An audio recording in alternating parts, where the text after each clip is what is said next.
I mean, I mean, boots aren't that crucial on PA. I don't know when you got them, but boots aren't that crucial.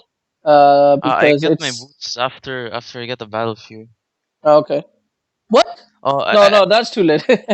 I thought, yeah, I I thought get you it maybe really late. went Like for, I thought you I maybe just went for like a ring of health before boots. I thought I already bought my boots, and then I mean, after I get my Battle Fury, I start asking myself, why am I so slow? Did they nerf this year or something? yeah, Then that's I look at my items and I forgot. I just realized I don't have boots. no, that's happened to me as well. It's not that I big a guess I deal. guess that's why I guess that's why I'm in 3K MMR.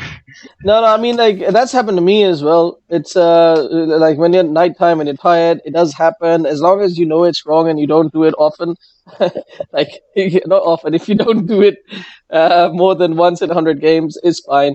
To be very honest with you, once again, PA without boots isn't too bad. Isn't the craziest thing. Yes, you'll farm slower. Yes, you'll go from place to place so slower, but it's not gonna get you killed less or more or anything like that because you can to a certain degree because you can just blink out or blink two people, etc., etc. So it's not the craziest thing in the world. But anyway, let's just jump into it. So the worst case possible for you, you're gonna go carry. So what's the worst case possible in this lineup that you're gonna have in the offlane? Um, uh, Earth Spirit and Legion, I think. You think it's gonna be a dual lane? No, but that's what I thought. Maybe But I don't really know. I don't really understand her spirit. I'm not sure if he's an offlane or support. But okay. I was pretty sure, like, if the enemy was good, I'm pretty sure it would be a LC offlane. Well, you know this guy's mid. Oops. Yeah. But it's You know the invoker is mid, yeah, and you know this guy's gonna be played carry, right? right. And I was So thinking it's a Mirana support. I'm not. I'm thinking it's gonna be a roam, but nobody's gonna lane support the row. So I don't really know what lane Earth Spirit goes to. So I think so like it's Earth a lane. Spirit can be four position support, can be roaming, can be offlane. Right. They do lack a five position support at this time. Based off of that, I would be inclined to think that one of these guys was gonna go. Like LC is probably gonna go jungle. Actually, I've seen Miranda's in the jungle as well, quite successful in the jungle. So LC could have gone jungle as well. So you worst case scenario, as you said, as we've discussed, you could have had an LC plus a Earth Spirit. I think that's not the worst case scenario. I think the worst case scenario, which is also possible, is a LC plus a Mirana in the dual offlane. Now, LC plus Mirana, it's pretty damn hard to play against because you're a melee hero, and if it's a LC who knows how to play, then what the LC is just going to do is she's going to max out overwhelming odds. And if she maxes out overwhelming odds, every time you go in for a last hit, or when the creep wave is full, you go in for the last hit, she throws out an overwhelming odds. You, I don't remember what the exact damage is. At level 3, base damage is 80 plus, let's see, 16 times 16 times 4 is 64 plus 80, so that's 144. Is that it? 144 plus you're going to be in there as well. So that's another 40. So that's 180. So that's 180 damage for 100 mana. And at level 5, that really, really picks up because it's going to be 120 plus 18 times 4 plus 120 plus the hero damage, which is 60. So you're taking 250 damage, 250 nuke for 100 mana every single creep wave. It's just after level 5, you just can't stay in the lane against her as a melee hero. You have to literally stand in the back and farm with your daggers, which is just crazy. Now, I don't know if you've played against the offlane LC because I know it's really uncommon in your bracket, almost like you probably never will see it. That's why I'm almost inclined to say this guy's in the jungle, and one of these two and not both of them. Just one of these two is going to be in the offlane. But as you said, you expected both of them to be in the offlane, so you really need double regen at the very least, if not triple regen. So you needed to have more regen guaranteed. Right. Uh, it, What I it, was do I actually held off on spending my 300 gold because I was thinking like I could always get sal from the courier no, you can't. like it at minute 1. I could No, always you do that. can't. No. And if it isn't like if it's just someone alone, I'll just get a poorman shield instead for You last don't hitting want to items. get. You don't want to use the courier at minute one. Minute one. You talking about minute one or minute zero? Or maybe minute zero. Sorry. Okay, minute zero is kind of okay, but as you go up in levels, the mid laner is gonna need the courier even maybe at at minute zero because he might want to bring out the salve immediately if he finds out something is different in the mid lane than he expected, right? So what you want to do is you don't want to use the courier until maybe 4 minutes, and you want to be sufficient in your items as carry, as support, and even maybe as an offlaner, because the mid laner is supposed to have the courier for 4 minutes, and maybe Right. even more if he wants to bottle crow and whatnot. You should utilize. You should be smart about your starting item builds, whether you're a support carry or whatever, and that's also why as a support I do like to commit suicide, because then I don't need to. It's cheap. It's 50 gold for the TP, that's all. And I don't need to go back to the base or use the courier to bring my items. I can just put all my just bring all my items when I die and come back, and I can even ask my carry like, do you need anything? I can bring something from the base, and that's it. The free delivery from the by the support. And then the mid laner is really, really happy, because you have to understand the mid lane is the hardest lane, and you play mid. So you should know how important it is that you have the courier all to yourself. I've had so many Right. games where I get the bottle really early, like 1.5 minutes in, or even 1 minute in if I get a first blood, and then I get send out the bottle. And obviously, if you risk something to get the first blood, you're probably half HP or something like that, and the enemy is going to respawn and come back in about 10 seconds, and you find yourself like quarter of an HP, and you really, really need that bottle, and suddenly you find out the courier is around here, and then the courier goes all the way back, and the courier gets to about here, and then you die because you were low HP. So there's things like these that you definitely want to avoid. So you definitely, if you thought that you were going to have a hard lane, which based on what you told me, you did think you were going to have a hard lane, so you should have had more regen. Really, really Right. important to have more regen. However, I think this time, this particular game, it's going to be fine, because I think it's just going to be either Mirana or Earth Spirit, and I think it's going to be a solo Mirana offlane. Yeah, it is. All right, there you go. It's just a solo Mirana offlane. Now, the other thing is you immediately bought a poor man's shield. I think that was a mistake, because you are gonna build a vanguard. What build did you go for? Oh, I went for Battle Fury, BKB, then I went for Basher first, then Abyssal. I don't really get Vanguard early. All right, so I would really advise you to have a look at my PA replay coaching in my on my YouTube profile. Either that, or you can look at Purge's PA coaching or PA guide. It's essentially the same thing, really, because um, I don't like to brag, but I actually came up with that idea before, like months before I saw Purges. I play PA is one of my most played heroes since Dota 1, Yeah, I actually. saw it. I saw it in your little Okay. buff. Okay, okay. She's my favorite hero, definitely. Before the Vanguard Deso build, I had the what's the By the way, minus armor item? I want to ask just one thing real quick Yeah, before I yeah, yeah. forget. Go ahead, go ahead. I see a lot of people going for that value immersion Deso build. Is that good? Why are people going for that? I was Like gonna about Yeah, I was I gonna wanna explain know that. the. I Alright. was gonna explain that. Before the Vanguard Deso build, I had the Medallion build, and it was the same thing. You go some mana HP region with a helm. You go either treads if they've got magic burst, or phase if they don't, and then you have Medallion, and Medallion serves the same thing that Deso serves, which is you basically farm a lot faster in the jungle, and you basically do a shit ton of damage to the enemy. And it's the same minus armor value, and yeah. I actually had a guide on Dota Fire, I think it was, as well, with the medallion. But anyway, forget about that. Now, going Battle Fury versus the Vanguard Deso build. What is the difference? The difference is it's very similar to the Anti-mage playstyle, the Battle Fury, in the sense that you have to, once you get, you need boots, and then you need Battle Fury.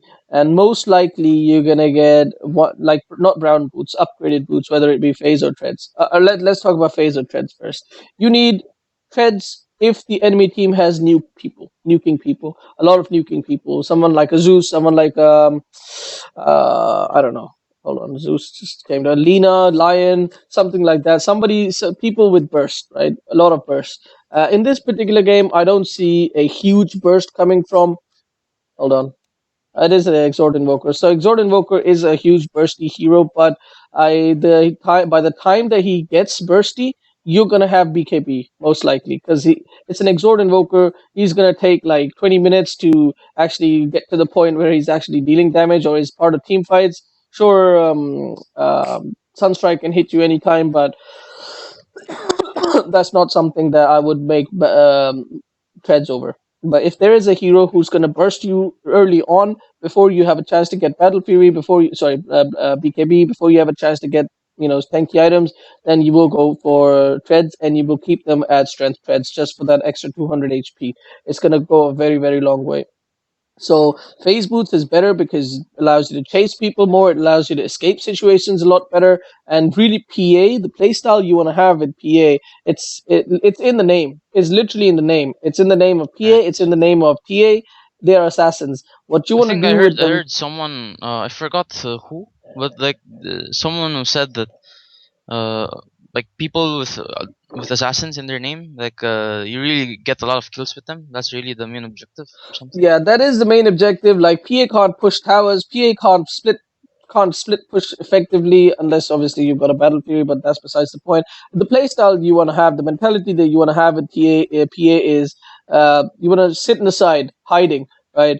And as soon as you see an enemy, you dagger, you blink, you kill, you phase boots, you run out, right? While the enemy team has no idea what the hell just happened, and they're looking after you and they're chasing you, and they start chasing you, and then the rest of your team starts attacking them, and then they get distracted and they go fight with your team, and then you see another target, you blink dagger 6 seconds later, comes off cooldown, you dagger another one, you blink another one, and then you get another kill. That's the play style that you have to have with TPA, and the way to counter that playstyle is obviously by disabling her immediately when she blinks on the first person and killing her with bursts or whatever, but before she can get her BKB off, etc., etc. Anyway, that's the playstyle. Now, you want to basically start killing people early on. The later you go, the more items the enemy's gonna have, and the less effectiveness you're gonna have unless you go out straight for damage build. But you're never gonna do that. You're always gonna have some defensive items.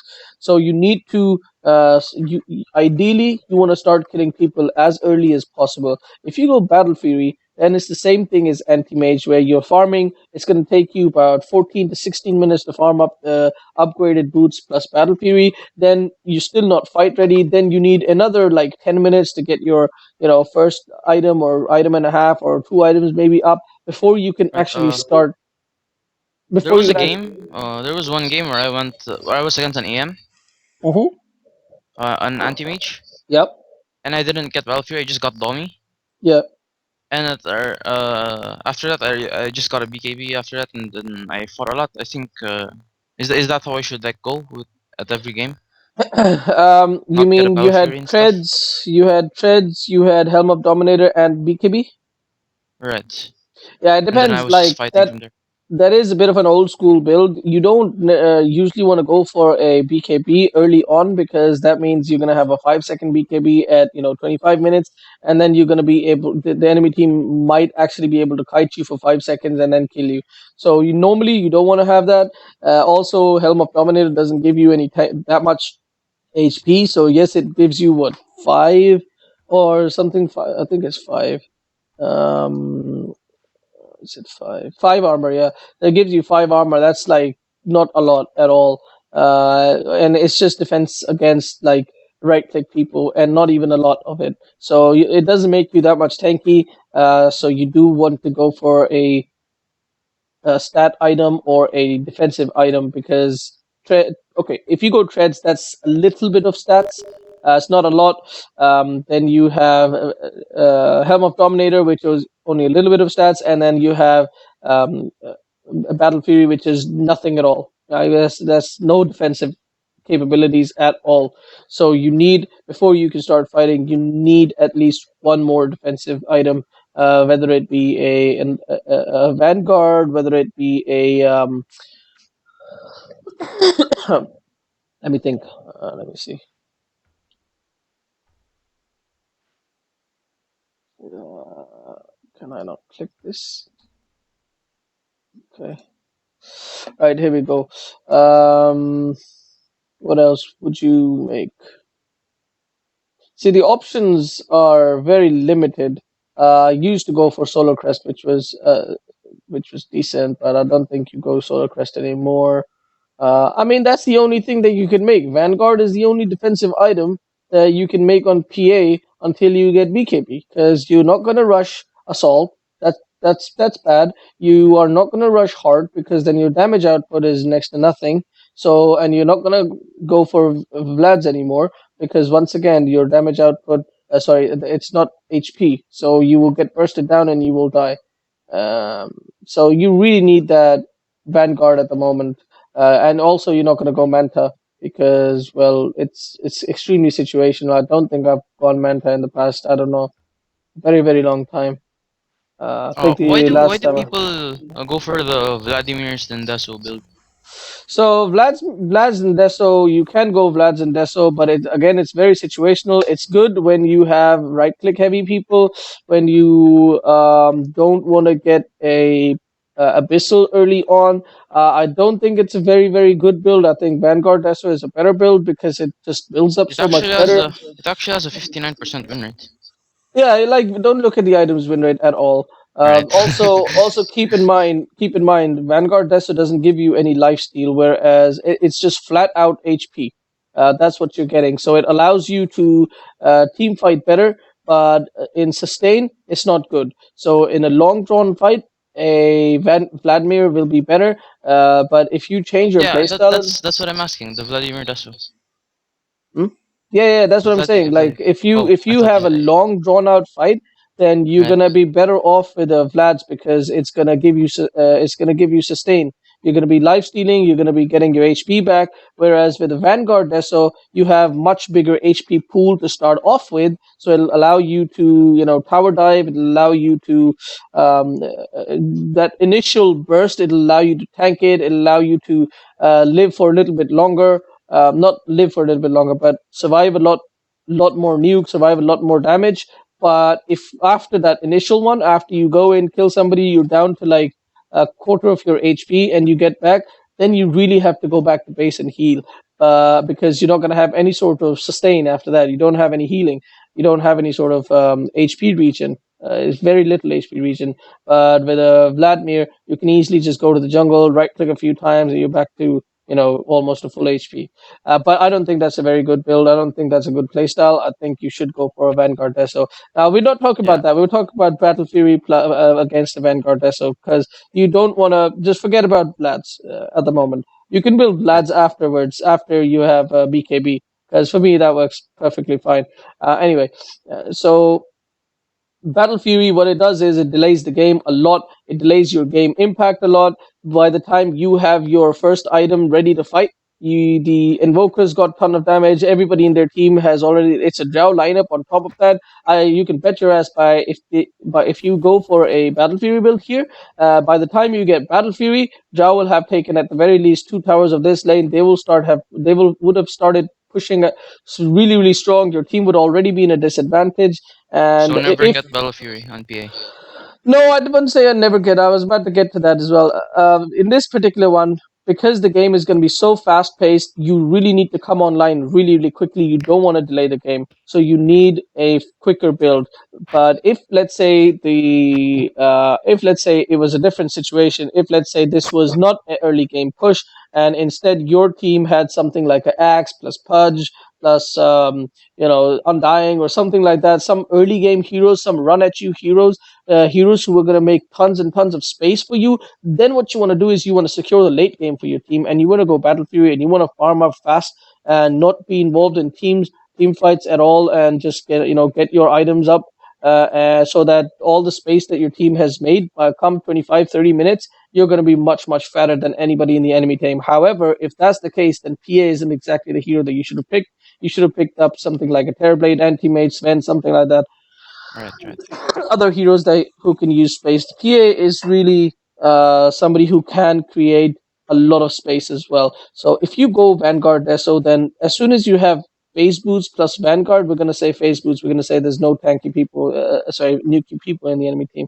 So if you go phase boots plus Vanguard, as soon as you have Vanguard, that's it. You go and fight people. You go kill people. You're gonna have a value orb of venom, no, not orb of venom, Blightstone, which is just 300 gold. You can get it from here as soon as you get Vanguard, or even before you get Vanguard, depending on the game. And you can just dive people in their towers. You don't worry about anything at all. You just keep diving them. Obviously, before phase boots and Vanguard, I would do advise if you carry lane, I do advise going for Nikila. It's quite important. It's very good mana regen, very good stats, a little bit of armor, and a little bit of what do you call it? A fair bit of damage as well. And PA just scales so much with even little bit of damage because every crit is so much harder. And also it allows you to dive towers a little bit better because tiny bit of armor does go a very long way because it's tiny bits of armor constantly. However, buying a poor man shield on a hero that you want to go Vanguard or Abyssal on is a waste of gold usually, because you are gonna sell this later on. So this is you bought a stout shield for 300 gold. Sorry, stout shield for 200 gold, and then you invested another 300 gold of slippers on top of that. And when you sell this, right? So let's just say you had to sell slippers anyway. So we'll ignore that for a while. So when you sell this, you've already sold the you've already lost 100 gold on selling the stout shield, and then you have to buy the stout shield again. So that's another 200 gold. So you had to invest on top of that. So it's almost like you just lost. You guaranteed lost 100 gold, and then you lost 300 gold. Rather 150 gold for buying the slippers of agility. So that's 250 gold that you lost, and it's just not really value because if you're already going to buy an item and you're going to sell it and you're going to buy it again, you can see where I'm going with this. Right.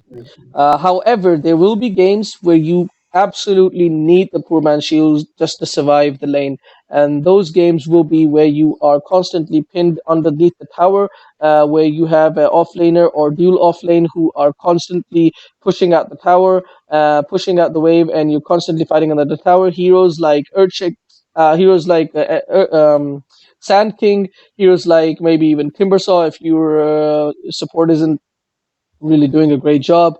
Anybody who really pushes out the lane constantly. Heroes like what's his name, Keeper of the Light. If he's in your lane, you're gonna have a hard time. If Zeus is in your lane and nobody can zone him out, anybody, or any combination which is gonna make you fight underneath the tower, you need poor man shield. However, if you don't have to buy a if you don't have to fight underneath the tower, then you definitely need a. Do not buy this poor man shield. You just buy a quelling blade, and you're happy with that. And you're gonna go for a quick. I do usually go for Ring of Health before I go for brown boots, depending on the game. Like in this particular game, I would have because I've only got one set of regen, and I might burn through this fairly quickly if this guy is doing even a slightly good job. But it looks like you both are doing a pretty decent job zoning him out. So, but the creep equilibrium is kind of messed up. So your support should pull, but he's not going to pull. So it's whatever. That's not your job.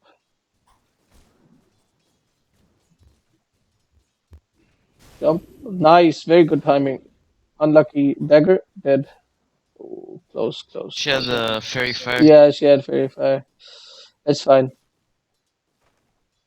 You basically you made her go all the way back to base, and what's going to happen now is this entire creep wave is going to die under the tower, and I think you have to also understand your using up of your resources. Now it was going to be first blood, so it was going to be worth it.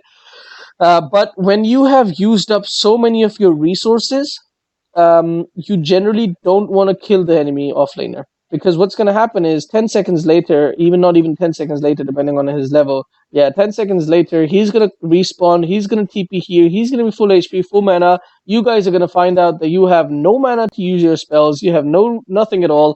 you have low HP, you have no regen, and basically you're going to be zoned out of the lane. So this is very important to keep in mind. Obviously, if they would have gotten the first blood, that was a different story because you would have gotten a ton of gold. So then it's worth it, and you can quite easily afford your immediate ring of health or bring out whatever item you want to bring out. So it would have been worth it. But I think this was lucky in your you guys got lucky that she didn't actually die. She actually had to walk all the way back to base, and she has to TP back, and she missed out an entire creep wave, and she missed out two creep waves now because you guys denied this. So you're going to be level 3 or maybe even 4 by the time that she gets back. All right, 3. This will do nicely. Nice. All right. You do have to keep in mind that you are low HP right here. This is the game you were talking about. You had you didn't buy boots. Yep, that was the one. Alright. Now you don't want to be using your mana excessively if you don't have mana regen and you don't plan to get mana regen. Now this helps out a lot, but you really need to click on it or hover over it and see how much exactly mana regen you're getting. Until you get about 1.5, you can't just keep spamming out daggers like this because you are gonna need, especially if you don't even have boots, you're gonna need this Phantom Strike defensively Right. or even offensively if the Mirana makes a wrong move and she, leaps in somewhere wrong or something like that, or this guy gets a very decent stun off or something like that, you're going to need this combination. You're going to need 80 to 75 mana. So you can't always make sure that you have more than the minimum that you need. That's extremely important. Like right now, if she goes on her, you wouldn't have had enough for another dagger and blink strike. So you need always want to have plenty of mana in the bank. Like look at that. If you'd been paying attention, you could have gotten that kill. A little bit of communication from Venge would have helped. Like she obviously should have recognized right there that it's not your fault, so I shouldn't even be talking about this. But right here, she should have told you. She jumped. She jumped. Come and kill her. Come and kill her. And then look at that. Look at how much damage health she's got left. Mirana. Look at that. That's sad. That would have been 3 hits from you. Like maybe even 2 hits. 1 dagger and 2 hits. Where's Mirana? Yeah, 200 HP. So you've got pretty low damage. 3 hits, 1 dagger and 2 hits, or 1 dagger and 3 hits. Maybe that was still. I'm pretty sure that was death. First. Would have been a risky death, but it's whatever. Another thing that you do want to make is a habit is click the enemy hero before you try to kill them or attempt to kill them or consider killing them. And it should become a second habit. Like I do it now. I don't even realize I do it. And it's just a second nature. And you will see most people, most high level people, like anybody almost over 4.5k, you will notice that they will like you might not even see them click the enemy hero and check their items, but what they're looking for is not their items, but just like, do they have a fairy fire or a wand? That's all they're looking for. And they just click them really quickly and then they use their abilities because you really need to know whether or not there's going to be a surprise factor or not. And if there is, then you want to seriously consider not going on them. Like right now, when I was saying that you could have gotten that kill, you wouldn't have gotten that kill because she had a wand. And that I don't know how many charges she had. I think she had pretty low charges, but you are constantly throwing out the dagger, especially when you're playing PA. The most likely the enemy is going to have a wand. Now, that doesn't matter usually once you have level 6, because the surprise factor that they're going to be getting is much, much bigger than the one that you're going to be getting. So it doesn't usually matter at all, especially if you prime your hits, and I'll talk about that later on. But what do you call it? You do always want to check on the enemy hero before they have before they what do you call it? Before you jump on them and kill them. The next thing, another thing. Now you are 3k, so it's not that big an issue, but you do want to look at the mini map really quickly, a little bit earlier than going on to an enemy hero. What you want to look for is, do you see any supports in the lanes? Or rather, how many people do you see in the lanes? Right. So right now you see only an invoker and a what's her name, Trax, in the lane. So you don't, obviously this guy is in the jungle, and you don't need to worry about her up until like 11 minutes or 10 or 10 to 12 minutes in. So really, it's just the Earthshaker. And when you're going on the enemy hero, you really need to consider two things. First off, your health. First off, your health. Invoker has a Sunstrike. That's a global presence. So immediately you want to consider that you have about this much HP anytime. And if you plan on like, unless you can get a kill within like a second and a half, and you can just get away. Uh, Second thing you want to consider, will there be enough time for Urge Spirit to throw out his stun and stun you, and then you will die? You need to consider these things. You don't want to make any risky plays, especially when you're going Battle Fury build. You really can't afford to die, because if you die, then it delays even farther your Battle Fury timing, which means your fight ready timing is delayed even farther, and you're just gonna be like a completely useless hero for like 30 minutes of the game, and your team is gonna lose because of that. Unless unless your enemy team makes mistakes and gives you guys more space or more farm or whatever, but most likely you will lose that game because of you. All right, moving forward. Any questions so far? Not really. All right. When your support wants to make pulls like this, first of Yeah, all, he doesn't really know the pull. He just saw me doing it once, then he's copying me. I think he pulled it at the. I'm telling him to pull at the easy camp. I No, get no, really no. pissed. I'm I starting to think get pissed at him. he pulled it at the right time. I think he pulled it at 53. Let's Yeah, I check. pulled it at 53. He pulled it at 50. Yeah, he pulled it at the right time. You made the mistake here by actually letting the creeps come back. So right here, what you should have done is you should have gone here and stood around here, tanked the creeps a little bit. Because what's going to happen is if you allow the creeps to get behind this line or around this line, then your enemy. So you have an aggro of 500, right? And the creeps have an aggro of 500 range. So if you are standing here and this particular creep hits you and he's here and the enemy creeps are within a 500 radius area, so like roughly here, then they're automatically going to aggro to these creeps, right? So it's going to be so these your creeps are going to come over here instead of going over here. um, so what you really needed to do was go over here, stand here, make sure these creeps don't get aggroed, make sure these creeps make their way over here. This guy did not make the mistake here. It was actually you who made the mistake. You even came even farther back, so you could see that these creeps immediately got aggroed.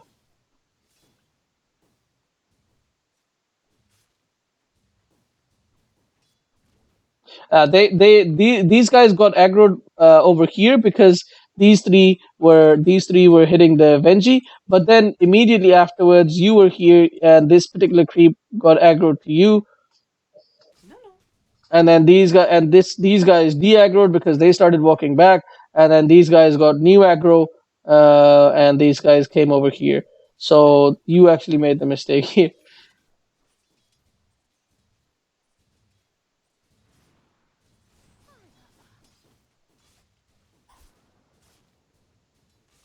All right, carrying on. Yeah. And now you've got plenty of mana regen. Now you should be looking to dagger the Mirana as soon as whenever you get a chance.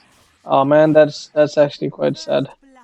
She got the It was first blood. ours all along. Yeah, I think they had a ward or Uh, something. probably, probably. This replay is usually bugged, but they looks like they don't have any wards at all.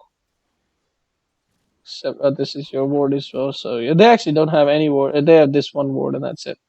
So they don't actually have the ward. Why did you say she had a ward? Oh, because the Venge told me that it was a blind arrow or something. Like she was complaining about how I think she might have she doesn't been know how just. that arrow hit. I think the arrow might have just been she was trying to get a creep kill, a neutral camp. Right. Yeah, she was just trying to. That must have been really unlucky. Oh no, she got a little bit of a glimpse of her. It Right. wasn't a blind arrow. She saw her. She saw her. First blood. All right, moving on. So you're just gonna be farming. I like the fact that you do know how to utilize the side camp. And have you seen my 138 CS video? No, not yet. All right, have a look at that. It's not a real world situation. It's an ideal world situation, but it does go to show the potential that you can have, and also how to utilize the side camp a bit better. Now, I didn't actually notice when you actually got level 6. So you have, what is going on?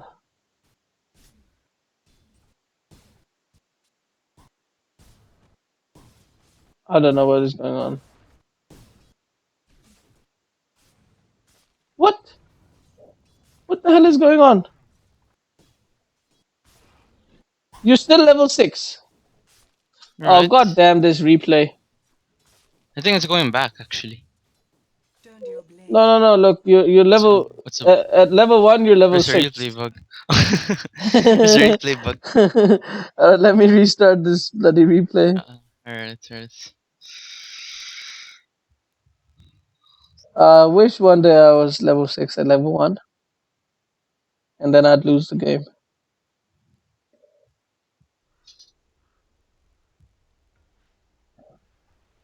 Alright, let's try to find. It wasn't 10 minutes in. Oh, great. Now you're level 1 at level 6. 9 minutes in, you're level 1. You really don't know how to get XP, man.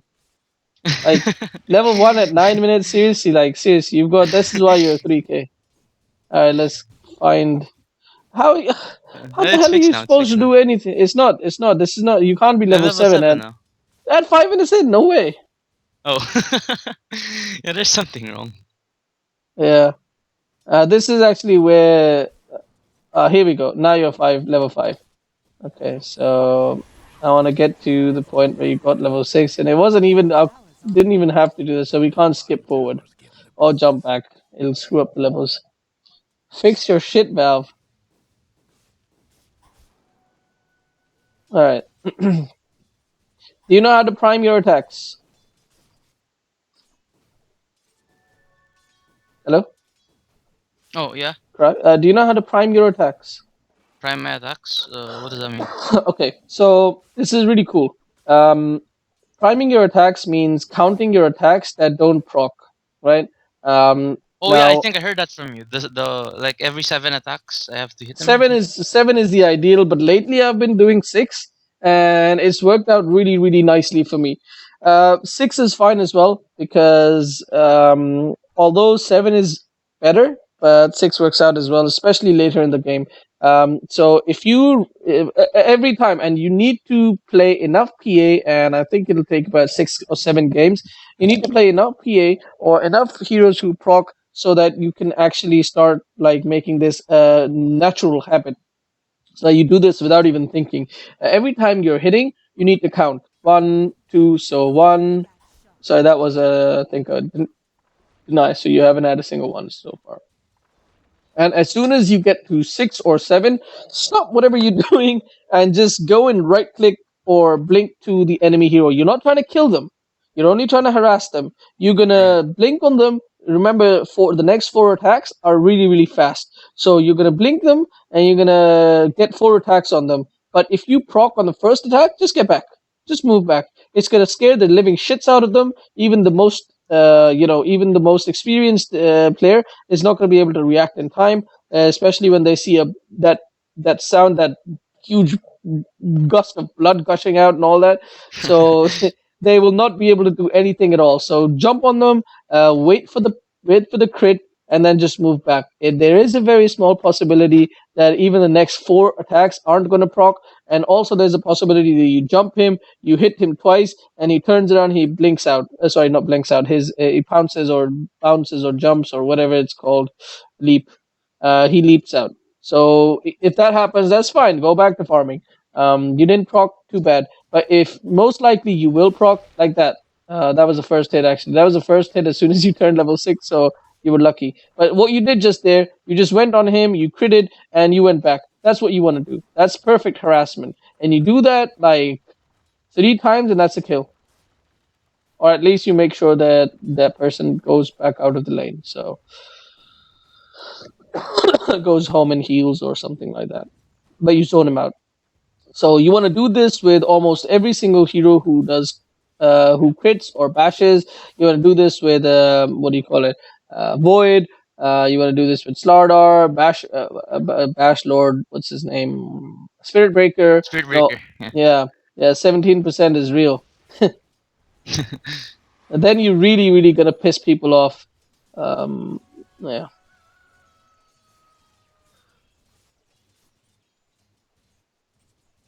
4, 5. There you go. You jumped him after 5. I was actually just counting for no reason. I was also counting here, and I think you. This was Do the after nice 5. count. Huh? Do the nice count. Like, should I also count the nice? The what? The nice. Denies? No, denies don't count. You don't crit on All right. denies. Right. There was a time where you used to. There was like a small bug or something where you used to deny, where you could actually crit on the denies, and that was the most stupid things ever. But it's not a thing anymore. Thank God. All right, moving forward, your farming is going pretty well. You are almost at 10 minutes in, and you've got about 50 CS already. You could have had obviously slightly better farm. You could have gotten a kill as well. You've missed a few last hits. You could have increased your farming efficiency if you'd utilized the side camp a bit more. But all in all, for 3K, you're doing pretty well last hitting wise. You are at going to be about 55 CS, I believe, or not 52. So this creep after, so let's see, 51. So this is going to be 52, and you're going to get these four. So you're at 56 CS at 10 minutes in, which is pretty good. You should push for 65, and then you'll be perfect. Not perfect, but for your bracket, you'll be perfect. Um, Yeah, 65. Especially if you are utilizing the side cam. Now, the thing I like about PA is that you can actually quite happily stand here and farm. You pull this at 53, you stand here and farm, and when you see one of the creeps going low, you dagger it. So you can actually quite effectively farm both the creep wave and the neutral camp, like without any problem at all. I've done that several times.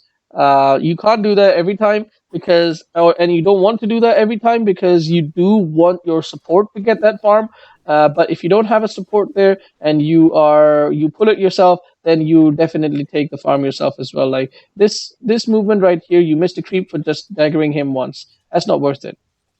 That's the Right. first. I think that's the first time you've done this, so I'm not gonna talk too much about that. Just gonna say it once and that's it. But you need to obviously make sure that you don't give up a CS. Like right now, there's no CS to take. So yeah, go dagger him and blink. That's perfect, dude. That is exactly what I was about to say to you, and you did exactly that. So you understand that. I think that was just a one-off, like you were being impatient or something. So that's fine. That's no problem at all.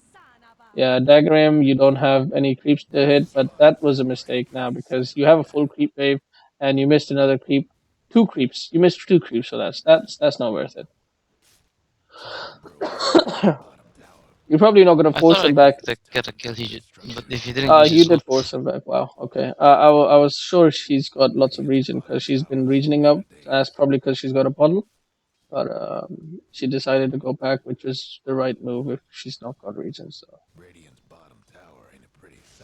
But at this point, really, you're not really benefiting too much from her going back because she's not harassing you at all. Oh, Um, by the way, before anything, I just want to ask this: does scan work inside Rosh Pit? the what? Does scan work inside Rosh Pit? Sorry, does what? Scan, Scan doesn't work inside Roshpit. But when you see right? people use scan at or around Roshpit, it's usually because you obviously, if all the enemy team is inside the Roshpit, they don't get they don't have any vision of what's happening outside unless they have a ward, of course. But what they're usually going to do is they're going to keep one person outside. So when you scan, you're actually going to be able to see that one person, and that's going to tell you that okay, they're at Rosh. I see. But it doesn't work inside the Roshpit.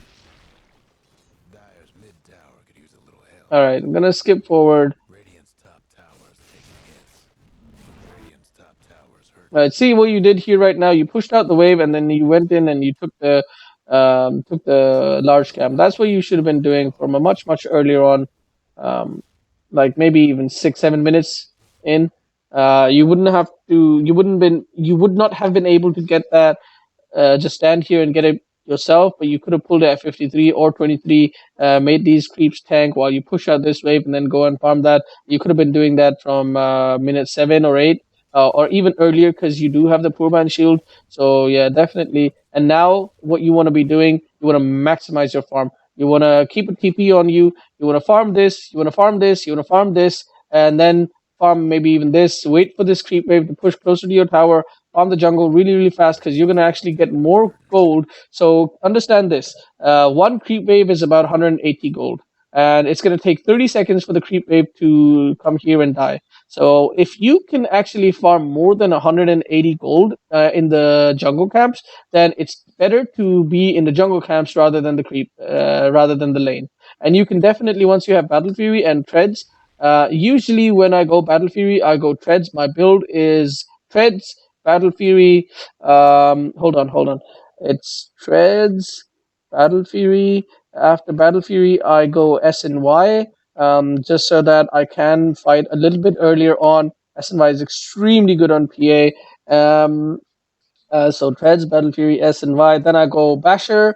Then I will go BKB because as soon as I have Basher BKB, that's it. I'm 100% fight ready. Upgrade the Basher to an Abyssal, and then I will go for another damage item, whether it be a MKB or if they're far behind and they don't have any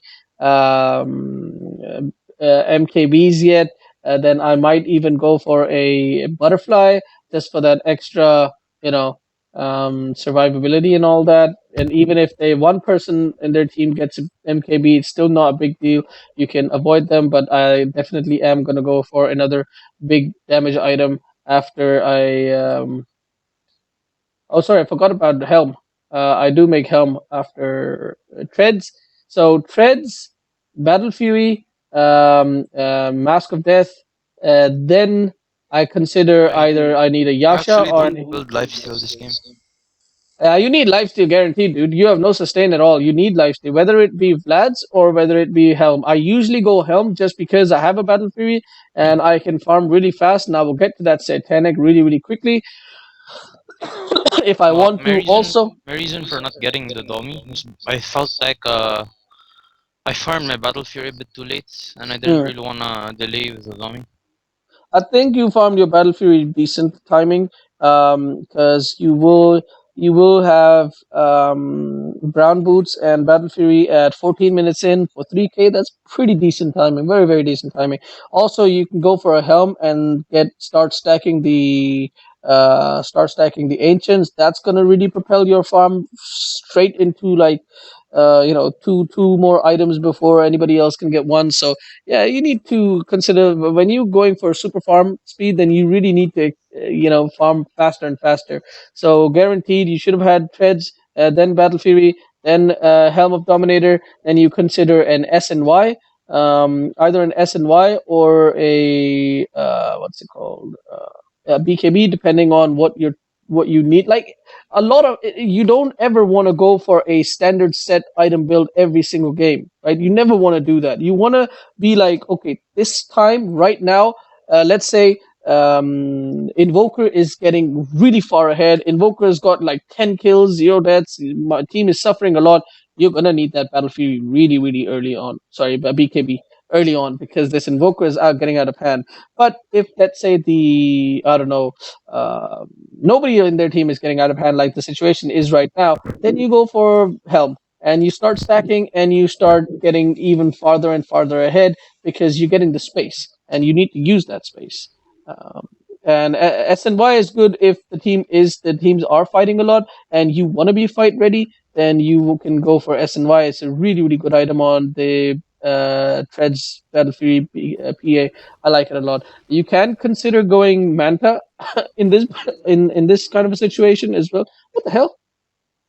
Did she throw an arrow? What does she have? Level 1 arrow? Oh, level 1. I think it was really short. 50 damage on level 1 arrow. Oh my god, I I've not played Mirana in a while, so I don't really remember the exact. Like you were literally right next to it, so like it was just a mini stun. So that's beautiful. That is bad. You don't have. See, you have to understand what items you have. You have no defensive capabilities right now. So you Right. can't just dive a tower like this. You have died 0 times, and I must give you props for that. I'm With, about to with die. okay, this spoken too soon. Alright. So yeah, this game I would even say Manta would be better than SNY because you've got a very long duration silence and a AoE guaranteed almost silence from a uh, Zhao, and you've got a silence from this guy as well. Now, always BKB is better, but if you are gonna go SNY, then it might better to go Manta because it will allow you to use up a Manta charge instead of a full BKB charge. All right, so you died here. I want to go over that a I'm little about bit, to die again instantly. and Like it's gonna be well, terrible. we'll talk about that. We'll talk about it when we get to it. You died here because of two reasons. Number one, The Venge didn't swap me, I think. first off, thank no. Do not blame your teammates. Do not blame your teammates. Blame your teammates if you played the game perfectly, right? If you played the particular situation scenario perfectly. Your teammates are usually there to your supports are usually there to save you when you make a mistake, right? Or if it was all planned. Right now, right here, you're going in for the kill. This is when you should have backed off because you have to understand you don't have a vanguard. You don't even have any. You don't have any survivability here at all. You have 800 damage health, which is quite measly for 13 minutes in. If you look at the damage output from these guys, it's a lot. And I think look at this. Look at this squishiest guy in the whole wide world. A CM has about 2 ironwood branches less HP than you do. Look at that. 880, Right. 840. You have the lowest. Okay, this guy's lower than you, but she's about to. As soon as she gets treads, she will have more HP than you as well. So everybody in this game. Wow, this guy also has no boots, so he's your friend. So never mind. You don't. You're not the lowest HP, but He you has are a value definitely. Windlace though. Yeah, he's got a value less. That's true. So you dove this tower. You allowed yourself to get out of position. You took even more damage from the tower. Now you're at like 700 HP. And then you even turn around to get that last hit. You saw there's two people here already, right? There's two people here already, and then you still went for that last hit instead of running away. And do you see this, or is it just the replay thing? No, that's the replay bug. That's I the didn't replay bar. know that they were ulted. Okay, well, you didn't have to know that they were ulted there. You knew that there were two people there, and usually when a carry TP's top, unless he's the biggest idiot in the world, you have to understand that there's going to be more people there. So this death here was your own fault. Guaranteed. Completely your own fault. Even if Venji had swapped you, and I think she did try to, she swapped, that was weird. She swapped the other guy. Even if she had swapped you, I think you still would have died. You couldn't have blinked onto anything in the back. Your movement speed is really slow, whereas these guys do move pretty fast. He's got a treads and he's got a very long range, so your death there was completely your own fault. You have to understand your skill build. Sorry, not your skill build. Your item build. This is farming. You can't fight. You're not gonna kill anybody. You're not gonna fight. The only way you kill anybody is if you are priming your hits super effectively and you're getting tons and tons of damage off, and you just get not a lucky, but a very calculated crit off, and that too on a person who is, nearly dead. Now, I did tell you at in the beginning to focus a little bit more on map awareness and where the enemy supports are or where the enemy heroes are. Just look at the map when you jump on somebody. So this is where you really needed to focus on that. This is obviously you don't have vision of this guy. It's just a replay thing. So you see the Mirana here, and you see the Mirana.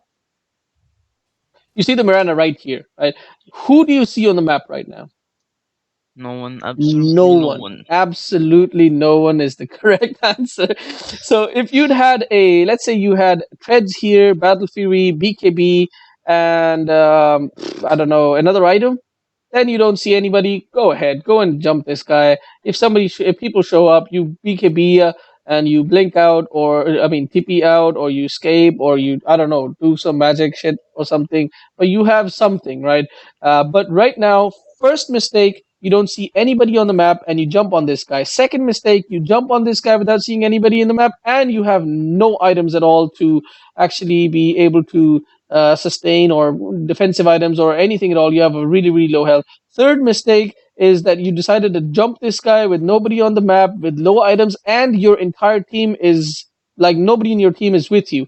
Like, any of these things had been different, this would have been fine. For example, if three of your teammates were here, it would have been fine, because as soon as the enemy team comes in, you guys actually have a 4v5 or 4v4 or something like that fight on your hands, and you can, survive or have a bit of an impact or something. And then you make the mistake of sticking like diving here without having vision on the enemy team. Now in the 3K, like, map awareness isn't a huge deal, but this kind of a basic map awareness, you don't need to know where the enemy team is all the time. Like, I don't even know at 5K, I don't know where the enemy team is at all times. Like, I've seen high level pro players, like in the 7K bracket, they know exactly where the enemy team is. They know where the movements are. They know having fog of war doesn't even matter to them. You know, that's how good they are at predicting movements and all that. But I'm not expecting that from you. Yeah, All I'm I expecting, saw a recent play with Miracle where yeah, he was chasing a Riki as Zeus, and the Riki was gone for like 20 seconds, and he still got the kill with the yeah. W. It was Yeah, ridiculous. yeah. Like, they know what the movements are. They're really good at that. That's super map awareness. But I don't expect that from you. I don't expect that from myself. But what I do expect is when you jump on somebody, Hmm. to look at the mini map and know where the people are. Now later on, when you get higher and higher skill, you'll need to, when you're farming, you'll need to keep looking at the enemy team, and you'll need to like predict a little bit what their intentions are. All right, this guy, what do you call it? This carry, their carry has lost their tower, so she can't farm here, so she's most likely either looking to go mid or looking to go top, etc, etc, etc. This is all, like, I don't really expect you to even be listening at this point. I'm just talking for some reason, so I'm just going to stop talking about that. But definitely, when you plan on going on an enemy team or enemy hero, you have to know, is your team with you? Is the what do you call it, enemy team all missing? What items do you have? Do you have enough items? Actually, items doesn't even matter that much. Like, even if you have 6 slotted, you are 1v5, you're not going to win that team fight. So it's more important to know where the enemy team and where your teammates are before you jump. Like right here, once again, Yeah, this I die is, here. I'm gonna die here. yeah, like, it doesn't take miracle level of map awareness to know that their entire enemy team is here. You saw Right. this guy, obviously you saw this guy, you see, so you see two people. Miranda might not be here, but guaranteed this guy is here as well, and LC is not showing, so most likely LC is around here farming jungle as well, but you definitely don't see any of them, and all 5 of them could be top. And let's have a look. So LC is not the one here, but Miranda is here. So where is Miranda here? She's TPing somewhere. So they still have 3 people here, but they could quite easily have had 5 people here. No, they also have an invoker. It's on top of the Earthshaker No, no, icon. I see that. Earth I see Spirit. that. I see that. They have 3 people here. But that's what I'm saying. They have 3 people here, Oh, but they could quite easily have had more than 3 people here. You don't have any. You're not even a hero at this point. Like, if you had a Vanguard Deso, then this was a 3v3 fight, and I think you could have potentially jumped this guy and maybe. I think this guy is my student, actually. Arya. I think I've in. I think I've I'm pretty sure it's coached. just common because it's a Game of Thrones name. Okay, maybe, because I have coached an Arya Invoker as well. So anyway, Hmm. yeah, if you'd have Vanguard Deso, you could have jumped this guy, and then your team could have like came in and done stuff as well. Like Invoker probably had Invoke on cooldown. Yeah, he had Invoke on cooldown. All he had was a use.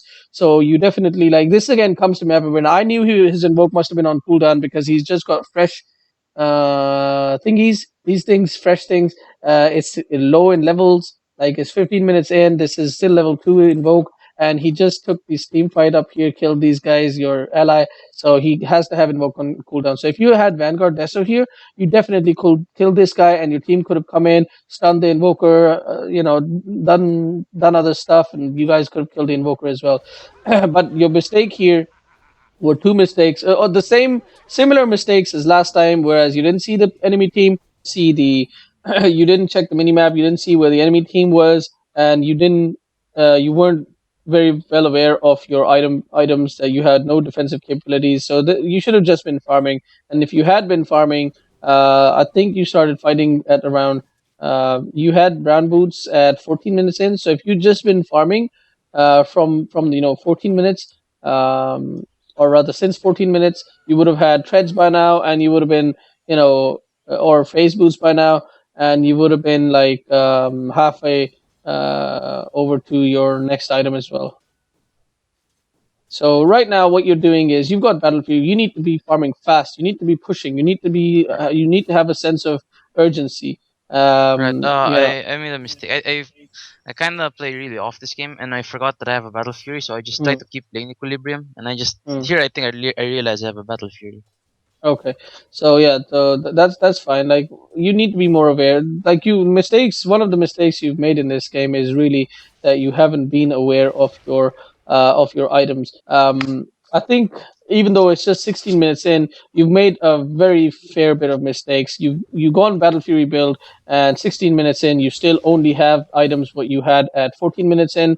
And you didn't farm. You died twice. You really needed to farm a lot more. The biggest mistake really this game that you've made is you've got this item build which is supposed to be farming, and then you're fighting, and because of that you obviously can't even expect to, even if the enemy team hadn't showed up like that, uh, even if you had checked the minimap and the enemy team wasn't there, you still weren't going to be able to kill the the Mirana, because you actually don't have that much to kill her. You don't have that much to dive the tower safely, etc., etc., etc. You really need to you need to understand what item build you're going for and what the item build is supposed to do for you. And actually, you need to know what different item builds do for you. Then you need to look at the look at the lineup, and you at the beginning of the game you need to say, okay, this game I'm not going to get much space. There's a drow lineup. Drow lineups push. The drow lineup pushes. That's what drow lineups do. They push. They push really quickly. They push really early. So guaranteed you're not going to have enough space to farm. So what do I do when I don't have space to farm? Definitely don't make Battle Fury. I need to make early game items. I need to be ready to fight early on, and then you need to build. I make item builds based off of that idea, basically. Going Battle Fury this game sort of has worked out for you so far, but very soon the enemy team is going to start pushing, and you are going to not have any space at all. Like right now, you see the enemy team is all pushing bot tower. You need to make your own space now. You need to be pushing this tower. You need to push this tower, maybe stand here in the back, tempt them to come in, and then maybe try to escape when they do come in, because if you manage to do that, then you've actually created space for the rest of your team. Hopefully, you will be able to escape if you start running out in time. You've got phase boots now, so you do run pretty fast. So you should have been pushing. Now, this is not the time to be just passively farming, and you're not even farming fast. You should be farming even faster. You do TP into the mid lane. Now, look at this. You could have taken this tower. You could have put some pressure on them. You could have made them think twice about pushing even farther, because if you start pushing this, then they have to really consider, like, okay, PA is pushing this. We are all five grouped up here, pushing this tower. She's getting more farm than we are. So should we TP somebody back and try to kill her or prevent her from taking this tower? Also, you've got your enemy team. So you've got your teammates here who are constantly nuking the wave and preventing these guys from taking this tower. And hopefully you will take this tower. And by the time they're done taking this tower, you will have taken this tower. And then you guys are defending high ground, and nobody's defending their high ground. And you're pushing this tower, and then their team has to TP back to defend. And that's it. You've done your job. You've made space. Obviously, PA doesn't do this very efficiently or effectively, and especially with your item build, you don't do that very efficiently or effectively. But it's not too bad because you do have a Battle Fury, so you do push the lane out pretty quickly. So it's a combination. However, you've got Look at the situation right now. You've got a phase boots and you've got a battle fury. You have absolutely no health regen. You have absolutely no base health.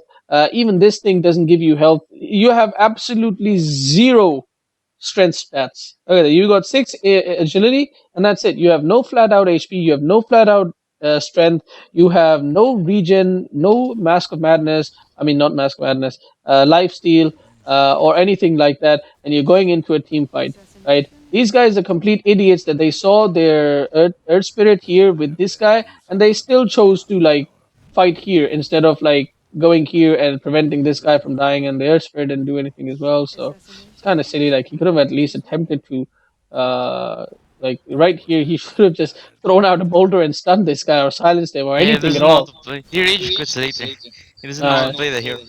all right. I think it's because he randomed. Okay. Nature's way. So wow, you winning this fight. So this is a typical situation where 3k. I say it's no, not 3K. This is a typical situation which is a positive reinforcement for a mistake, for a poor play, or you know, it is a mistake. Positive reinforcement for a mistake, because what you did here was something that you shouldn't have done. Right? You should have been farming your team. If this team fight happened so poorly for the enemy team, then even without you, it could have most likely have happened the same way. Like if your team had, what does this guy have? Wow. Okay, she's got a ton of items. Benji has a medallion. That's very nice. So you've almost got good teammates here. What the hell is this guy actually going for? Like double? I'm not sure. It is good stats, I guess. So maybe. The drow have one Right. less agenda now. Yeah. Point being that your enemy team, the Earth Spirit obviously didn't know how to play, so it was a 4v5 team fight right off the bat. But if he knew how to play, or if he was a regular hero, not an Earth Spirit, but a regular hero like a Tide Hunter or Sand King or somebody who's easier to play or something like that, then you definitely would have lost that team fight guaranteed. There's no way you would have won that team fight. You have no items for the to take a team fight, and this is what the situation would have been exactly. Also, obviously, this is like your team's mistake. That though you guys had no vision here, the enemy team was obviously coming back. They're not gonna die and just stay in their base and give up, right? Like don't know why they were pushing like this. And also, you guys all five weren't there, Yeah. so and Mirana was doing exactly what I wanted you to be doing. Like she's split pushing right now. She's utilizing more farm than you guys were. You guys were four of you or three of you here pushing this tower, and Mirana's just pushing top lane. And now see what she's done. She's pressured you guys. She's pressured you guys to abandon whatever you guys were doing. You were farming or whatever, and come and defend this tower. That's what you needed to be doing when I told you about the pushing top lane and all that. And now she's actually making lots of space. She's making you guys find her and push her and all that. So she's an idiot because she didn't have her ult or any. Again, she didn't have defensive things. Did she use leap? She used leap poorly, Yeah, didn't she? I think so. She okay. Another mistake she made was like, look, she doesn't actually see any of the enemy team here. So this is the time. This is the prime time. She's forced out this tower. She could have gone here, star stormed, and then just backed off, ran back. But instead, she chooses to stay here and just farm. And she makes a mistake by going here as well. Obviously, big mistake going here. She should have just ran back, because once again, if the entire enemy team is missing, then they could be anywhere here. So she should have gone up here, gone over here, and then TP'd out. She chose to go the wrong direction. Obviously, not having a ward there doesn't help her situation, and she dies. She didn't even have ultimate before she started pushing this, so that was again her mistake. And as I said, like if you start playing against better, like if your enemy team 3K is above average, so you, I'm pretty sure you have games where you have good allies and good enemies. So the issue is that if you have good enemies, then you're gonna suffer. And your mentality should be that all my enemies are good, even the Well, people to be who are fair, dying. to be fair to my enemies, like this is a pub, so I don't think they're really that good. What do you mean it's a pub? Like unranked? Yeah, this is unranked. The thing is, like, if you don't care about unranked, that's fine. If you're practicing something in unranked, it's fine. But if it is ranked, you always want to assume that the enemy team, all the enemy team It's because people are above the skill of yours. Like, they're 3.5k, all of them. And if you right. play like that, then you are most likely going to be not underestimating the enemy. You're not going to be diving crazily because so far, like your TA games, you need to play all your games like you play TA. You play controlled aggression. Sometimes you do go super aggressive, but you're most of the time you play controlled aggression. You have a good understanding of your hero. I think that's just because you played a lot of TA games in a row, and also I think you got you had a really good coach for your TA, so you probably that helped a lot as well. Wow. Wow! Oh my god! I remember this so hard. That's Dota Cinema right there. Yeah, I actually should submit that. Oh my god. And then this guy just use combos illusions. What is happening? I am so done. Yeah, I think I'm gonna end the replay here. We've got quite a few bit of points from this. You are a pretty good player. That's definitely clear. You need to practice more with your heroes. I think your biggest fault here, your biggest weakness, is that you are playing these heroes that you don't have a lot of practice on. You don't know the limits of those heroes. You don't understand those heroes. Like you said you played 11 TA games. I honestly thought that you played a lot more because your understanding of the hero was very, very I crisp. think I may have played like 11 TA games, but I think I spent like more than uh, probably more than 48 hours like just practicing on it and All reading right. stuff. I actually did what you told me, like the Yeah, Dota wiki stuff. that's good. Actually read stuff there, and then guides, watched a lot of guides, watched the game Mm. leap course and stuff. So All I right. think I I TA is like an exception because I spent a really long time trying to I don't practice her. think any hero should be an exception. I think you should have a small hero pool, like 10 to maximum 15 heroes. In the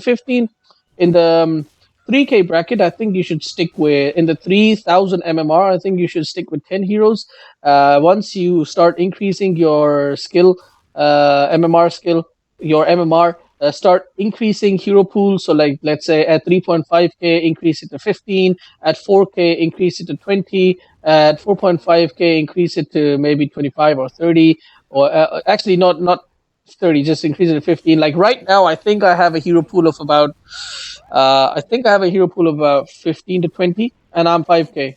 So definitely don't have too big hero pools because you need constant practice. All right, so I'm Right. gonna end the replay here. And any questions? Oh yeah, actually I have a few. Sure. In regarding carry, like Mm-hmm. what are the carries that are like really good? Like even in the high skill bracket, like that I So can really go I don't I like don't think 1v5 or something. I was thinking none. Morphling because like I saw this is the game with NP recently, and Aoi just did all the work with Morphling. Right. So Like, so I first was off, thinking you of don't want to trying be Morphling copying throws in trophies. any Right. games. That's just stat. That's it. End of story. Full stop. Don't copy the pros. Don't copy their skill builds. Don't copy their heroes. Don't copy any of that shit. Secondly, you're in the 3000 MMR. You need to look for heroes who are good in the 3000 MMR. You need to not even that, but your own server, your own like how the people in the Philippines play, because 3000 MMR in the US, in the EU, in the China, in the Philippines, they're all very different. They're all different metas. They all playstyle is different. For example, in the EU, in 3000, you cannot pick heroes who rely on their teammates, like Anti-mage, like Sniper, like Spectre, like Terrorblade. These I'm heroes, gonna take a guess why. why? Because there are Russians in EU. That's yeah, that's one thing. But the other thing is that people are very selfish. People selfish. They don't really like supports. Don't know how to play support. Supports won't usually help the carries. You're gonna have you many times you're gonna end up being alone in the lane. Where you're gonna have like one roaming hero, one jungler. one offlane, and then you're going to be alone in the carry lane. So heroes like Slark or Anti-mage or any hero who relies a lot on the early game support, who's weak in the early game, they're going to completely get shit on. So you need to pick carries who are self-sufficient to a great degree. Heroes like Lifestealer are pretty good. Heroes like Sven, heroes like Juggernaut. Obviously, you need to put lots of points in healing board to be able to do that. But the heroes like Juggernaut, like if you have a good support, you have fantastic kill potential. You will win the game really quickly and easily. But if you don't have any support, if you've got a really hard lane, then you're actually going to be able to survive that lane. On the other hand, if you have a hero like Sniper or Slark or Anti-mage, and you have a bad lane, if you have no supports, you will lose the game because you're never going to get your battlefield. You're never going to get your items up at all. So you're going to lose the game. So it's really crucial that you get heroes that people always like. You will see my in my YouTube videos, in my comments, there's a lot of people not complaining but commenting on the fact that I'm telling people how to get out of their skill brackets. I'm telling people how to get out of their trench. Now the fact of the matter is, I can teach you as much anti-mage as possible. Miracle can play a 3K game and he will guaranteed lose that game if he has zero supports, if he's got a dual cancerous offlane and his mid or offlane is feeding. There is no way in hell even Ice Frog can start cheating in his games and he will not win that game either, because it's just an impossible situation. Like, you're not gonna get gold, you're not gonna get farm, you're not gonna get XP, you're gonna keep dying, and it's that's that's just the situation. So you need to pick self-sufficient, self-reliant heroes in the carry lane, and essentially even in the mid lane. In the mid lane, it's slightly different. You need to pick heroes who can gank. Now, I've said this a couple of times to you when I was teaching you TA, that when you're playing TA, you need to stay mid. You need to keep farming, and you don't go and help other teammates. That is true when you're playing TA, but TA is bad in the 3K bracket just because of that fact. Because in the 3K bracket, you need to gank lanes. If you don't gank lanes, what's going to happen is you can play the best TA in the world. Once again, you can have the highest level Dota player in the mid lane, playing, whatever hero, farming like a god, while his carry is making, radiance on Terrorblade as first item, which he completes at 30 minutes, and the offlaner is just feeding over and over again to the carry. And believe me, I've played 3K games, and that is exactly what happened to me in a game that I played. I think I played TA, where I had a carry, what's his name, a Terrorblade, rushing Radiance first item. He kept dying, and he finally completed his first brown boots and Radiance at 30 minutes in. We had an offlane Timbersaw who kept dying to I don't know who the enemy carry was, but he died about 10 times in about 25 minutes. And I was about 6 slotted at 35 minutes as Tia at the best farm in my life, but I made They the reported mistake. you because no ganks.